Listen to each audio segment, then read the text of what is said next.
Reprise du débat, l'honorable député de Terrebonne. Merci, Mme la Présidente. Première fois que je prends la parole en 2024 pour vous souhaiter à vous la bonne année ainsi qu'aux citoyens et citoyennes de Terrebonne que je représente. Parlant de 2024, les nuages continuent de s'accumuler devant les voies ensoleillées promises il y a longtemps par ce gouvernement. Chacun des élus en cette Chambre a pu constater en rentrant chez soi pour les fêtes qu'il partage enfin peut-être quelque chose. Les Canadiens et les Québécois sont très inquiets. Si on étudie attentivement les principaux indicateurs économiques, on ne peut que leur donner raison. Le prix du logement continue à monter en flèche. C'est normal. Les taux d'inoccupation sont au plancher. Les prix de l'alimentation explosent. Et la croissance économique post-pandémique promise, eh bien, on l'attend toujours, Madame la Présidente. C'est clair, au moment du dépôt de cet énoncé économique, il fallait agir de manière urgente. Et vous savez quoi? C'est encore le temps d'agir de manière urgente. Mais rassurons-nous, Madame la Présidente, ce gouvernement est là pour continuer à travailler, pour avancer avec les Canadiens et les Canadiennes. Et ce gouvernement va continuer d'être là pour être là. C'est donc avec assez peu d'espoir que le Bloc québécois et moi-même, nous sommes plongés dans cet énoncé économique. Voyons voir comment, face à tant de difficultés, le gouvernement libéral allait tenter d'intervenir. Commençons par le début. Les petites et les moyennes entreprises. Le mois dernier, Statistique Canada sortait ses chiffres sur la santé de nos PME. Il y avait urgence d'agir pour près de 170 000 entreprises canadiennes qui sont dans l'incertitude totale. Elles l'étaient à ce moment et elles le sont toujours. Elles avaient le choix entre s'endetter avec le gouvernement pour un gros montant qui allait jusqu'à 60 000 ou s'endetter avec une institution financière chargeant des taux que l'on connaît étant très élevés. Certaines ont remboursé leurs 40 000 en réhypothéquant leur maison, Madame la Présidente, ou en empruntant dans leur marge de crédit.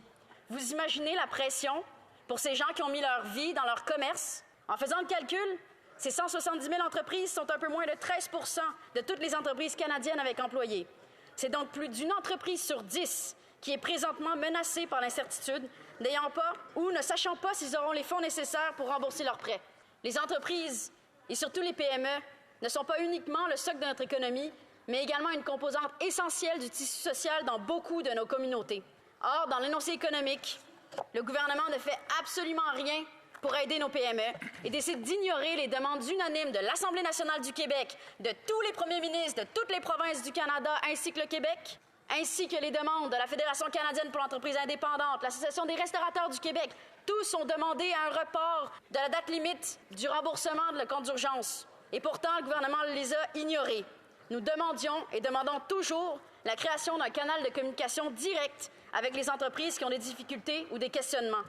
De la flexibilité pour un programme que le gouvernement a créé et puis ensuite a pelleté dans la cour des institutions financières. Comment le gouvernement ne peut-il pas comprendre l'urgence d'agir alors que l'ensemble de la classe politique et entrepreneuriale est unanime? Éviter une vague de faillite, c'est urgent. Il y a aussi urgence d'agir pour contrer la crise sans précédent du logement. Pendant les 5 dernières années, le loyer moyen au Québec a augmenté de 25 % et la SCHL prévoit que la tendance se maintiendra jusqu'en 2025, avec une augmentation allant jusqu'à 30 %.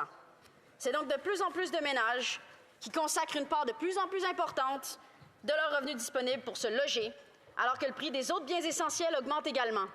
Le prix de la nourriture, par exemple, a augmenté de 5,9 % en 2023 et il coûtera 700 $ de plus pour une famille moyenne pour se nourrir annuellement. Alors que les ménages ont un revenu qui n'augmente pas aussi rapidement, c'est leur pouvoir d'achat qui se voit diminuer.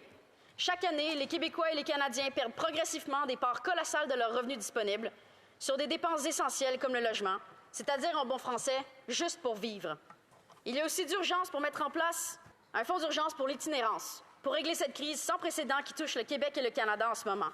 Au Québec, l'itinérance a bondi de 44 % en 5 ans, ce qui représente près de 10 000 personnes en situation d'itinérance visible. Ça ne compte pas l'itinérance cachée, qui toucherait à un moment ou à un autre 8 % de la population, surtout des femmes. Nous nous retrouvons actuellement dans les mois les plus glacials de l'année, avec plusieurs dizaines de milliers de personnes sans logement. Le Bloc québécois, comprenant l'urgence d'agir dans la situation, proposait d'instaurer un fonds d'urgence afin d'aider les villes et les municipalités à soutenir les personnes en situation d'itinérance. Et qu'est-ce que l'énoncé économique prévoit pour ça? Voyons voir à la page sur le logement. Eh bien, vous savez quoi? Rien. Rien avant 2026. C'est ça l'urgence pour le gouvernement actuel? On dirait bien. Ah oui, par contre, il y a l'abolition de la TPS sur la construction de logements. M. François Desrosiers, professeur à l'Université Laval en gestion immobilière, a bien expliqué que cette mesure ne réglera aucunement la pénurie de logements locatifs en raison de la hausse constante des coûts. Donc super comme mesure quand il y a urgence d'agir. Pire encore, comme pour ajouter la farce à l'injure, le gouvernement annonce dans l'énoncé économique la création d'un nouveau ministère du logement, de l'infrastructure et des communautés pour se donner l'impression qu'il agit. Or, c'est essentiellement un ministère des Affaires municipales que le gouvernement désire mettre sur pied. Ça s'appelle de l'ingérence, Madame la Présidente. En effet, nous avons déjà le ministère du Logement au fédéral, mais on a aussi, au Québec, un ministre responsable des infrastructures. Cette annonce est probablement la plus importante de cet énoncé économique, mais c'est aussi la plus vide. Au lieu de s'attaquer réellement à la crise, comme le proposait le Bloc québécois en demandant de mettre en place un fonds d'urgence ou un programme de prêt sans intérêt ou à très faible taux pour stimuler la construction de logements locatifs sociaux et abordables, le gouvernement nous promet de l'argent dans 2 ans et met sur pied un ministère de l'ingérence. Le Bloc avait clairement énoncé des priorités et même des pistes de solutions pour endiguer les problèmes à chacun de ces dossiers. Nous avions effectué le travail pour ce gouvernement. Or, l'énoncé économique est pauvre en nouvelles mesures. Au mieux, réitère les mesures du dernier budget. Au pire, ignore complètement des enjeux pourtant essentiels pour l'avenir de la prospérité du Québec et du Canada.